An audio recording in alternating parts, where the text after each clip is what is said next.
圍里係澳門現存最少層級嘅道路。往日之時，澳門居民大多生活喺呢啲圍里內，鄰居之間有住緊密嘅接觸與聯繫。呢條路線將串聯一系列現存富有特色嘅圍里，讓居民憶起昔日嘅生活風情，重拾過去嘅集體回憶。20-30年前咧，即係嗰啲人咧住呢啲圍里嘅人咧，直頭係喺呢啲咁嘅公共空間嘅地方咧，係會喺嗰度一齊食飯啊，或者啲細路仔喺嗰度玩啊。所以咧就會見到咧，以前澳門啲人生活嗰種簡單同埋淳樸，同埋互相即係有照顧嗰種情況咯。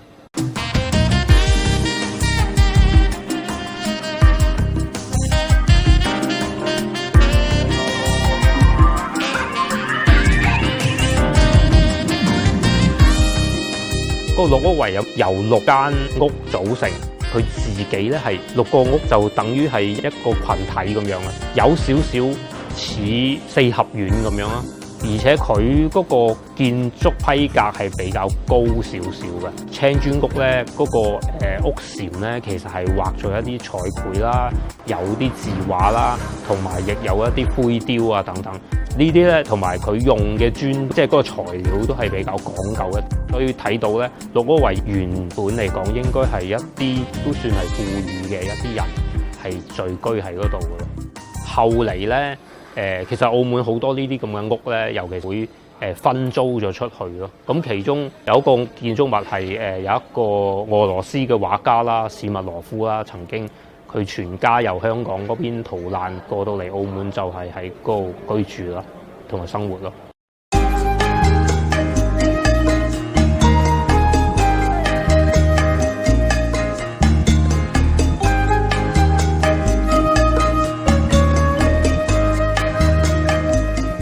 古力圍嗰邊咧，有研究講咧，其實係同販賣呢個勞工嘅貿易咧係有關係嘅咯。佢哋係咗啊，或者係拐帶咗一啲華人，因為當時嚟講出去歐洲或者係南美洲嗰啲船咧，唔係好似而家咁頻密嘅，佢要等一個時期先至有船出去，等到有船就運佢哋去另外邊度做工咁樣咯。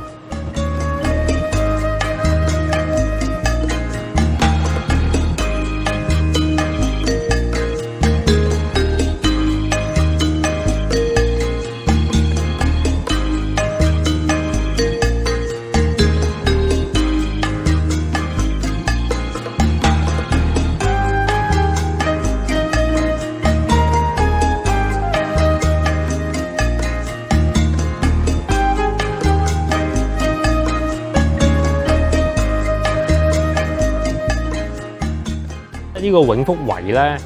雖然而家我哋見到佢即係比較破舊啊，咁但係佢其實喺澳門嚟講都算係個規模比較大嘅保留到落嚟嘅一個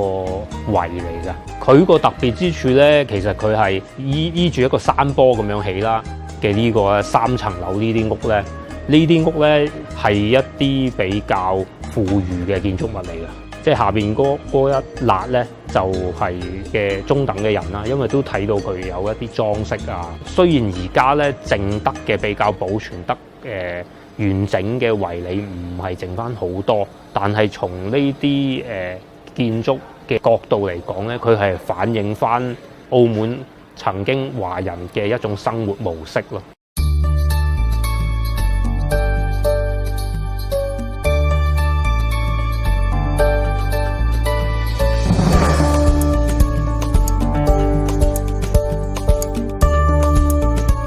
士林圍咧，佢應該係7世紀嘅時候咧，屬於聖保祿學院嘅其中一部分嘅。當時都有一本嘅天主教徒咧，由於喺日本嗰邊受到迫害咧，佢哋跟嗰啲傳教士咧係嚟到澳門咧。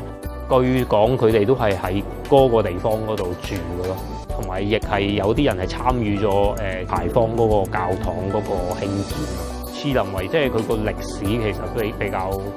比較悠久咯。建築嚟講咧，佢其實咧喺澳門嚟講係暫時現存啦最大嘅一個圍村咯，我哋。其實喺即係參觀嘅時候，即係特別係對於澳門嘅中國人嚟講，透過呢個深層次咁嘅認識澳門個歷史，可以揾到自己嗰個文化嗰個根啊，同埋冇忘記佢咯。